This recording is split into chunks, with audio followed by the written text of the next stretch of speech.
नमस्कार, ललितास रेसिपी चॅनलमध्ये तुमचं स्वागत आहे। आज आपण बनवणार आहोत सोयाबीन वड्याची कंटकी। तर झटपट अशी बनणारी आणि नॉनव्हेजला टक्कर देणारी ही कंटकी। अशी कंटकी तुम्ही एकदा नक्की घरी बनवून बघा। लहान मुलांपासून तर मोठ्यांपर्यंत सर्वांनाच आवडेल। बघू शकता तुम्ही कंटकीच्या कलरवरूनच तुम्हाला समजले असेल आणि एकदम सोप्या पद्धतीने इथं मी बनवून दाखवलेली आहे। व्हिडिओ संपूर्ण बघा। इथं मी आता सोयाबीन वडे घेतलेले आहे। सोयाबीन वडे इथं मी मध्यम आकाराचे घेतलेले आहे। 3 प्रकारचे सोयाबीन वडे असतात आणि यापेक्षा मोठे किंवा छोटे पण असतात, तर मी मध्यम घेतलेले आहे। तर इथं मी पाणी गरम करायला ठेवलेलं आहे। त्यामध्ये मी मीठ टाकून घेत आहे। पाणी आपलं आता कोमट झालेलं आहे। इथं आपल्याला आता सोयाबीन वडे टाकून घ्यायचे आहे। सोयाबीन वडे टाकून झाल्यानंतर आपल्याला इथं 5 ते 10 मिनिटं भिजून द्यायचे आहे। मिक्स करून आता झाकून ठेवून देऊया। त्यानंतर आपण आता इथं मसाला काढून घेऊया। इथं मी अद्रक घेतलेली आहे आणि लसूण घेतलेला आहे आणि थोडी कोथिंबीर घेतलेली आहे। याची आता बारीक पेस्ट करून घेऊया। सोयाबीन वडे इथं आपले भिजून झालेले आहे। तर भिजलेले कसे ओळखायचे, तर असे दाबून बघायचे आणि त्यामधून असं पाणी निघलं की समजायचं सोयाबीन वडे आपले भिजलेले आहे। तर आता इथं आपण एका बाउलमध्ये काढून घेऊया। सोयाबीन वडे इथं गरम आहे, त्यामुळे मी इथं थंड पाणी टाकून घेतलेलं आहे।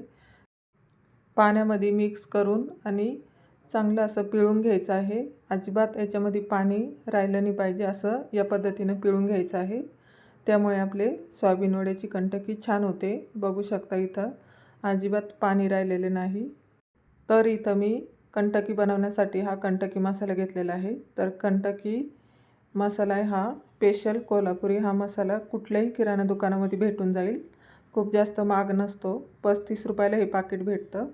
तर इथं मी आता कंटकी मसाला घेत आहे। माझ्याकडं एक अर्धी पाकिट उरलेलं होतं, तेच टाकून घेतलं आणि नंतर मी थोडं घेतलेलं आहे। सर्वात आधी आपण आता कंटकी मसाला टाकून घेऊया। त्यानंतर थोडं बेसन पीठ घेऊया। बेसन पीठ तुमच्याकडे घरी असेल तर टाका, नाही टाकलं तरी चालेल।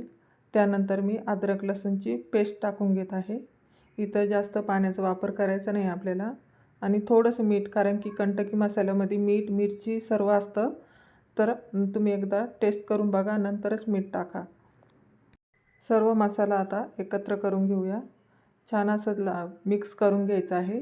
थोडंसं मी पाणी मिक्सरचं भांडं धुवून टाकलेलं आहे, खूप जास्त पाण्याचा वापर केलेला नाही। बघू शकता तुम्ही। आता इथं आपल्याला 10 मिनिटं भिजवून ठेवायचे आहे। तर इथं मी तेल गरम करायला ठेवलं होतं आणि आपले वडे 10 मिनिटं भिजून झालेले आहे। तर आपण एक एक करून इथं टाकून घेऊया। खूप जास्त कमी नाही आणि फुल पण गॅस करायचा आणि मध्यम याच्यावरच आपल्याला तळायचे। कमी गॅसवर तळले तर आपले सोयाबीन वडे नरम पडू शकतात। सोयाबीन वडे इथं 2 ते 3 मिनिटात तळून होतात। खूप जास्त वेळ लागत नाही सोयाबीन वडे तळायला। बघू शकता तुम्ही किती छान असा कलर आलेला आहे। इथं मी तुम्हाला परत एकदा तळून दाखवते। या अशा पद्धतीनं तळून घ्यायचे आहे। खूप जास्त वेळ लागत नाही, पटकन असे तळल्या जातात हे सोयाबीन वडे। एक 2 ते 3 मिनिटात असे अलगद वर येतात।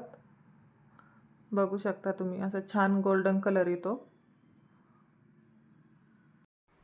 इथं आपले आता सोयाबीन वडे तळून झालेले आहे। तर एका ताटामध्ये काढून घेऊया। सर्व सोयाबीन वडे आपण आता तळून घेतलेले आहे। सोयाबीन वड्याची कंटकी कशी वाटली तुम्हाला? तर व्हिडिओ आवडला असेल तर लाईक करा, चॅनलवर नवीन असाल तर सबस्क्राईब करा। पुन्हा भेटूया अशाच नवीन रेसिपीसोबत।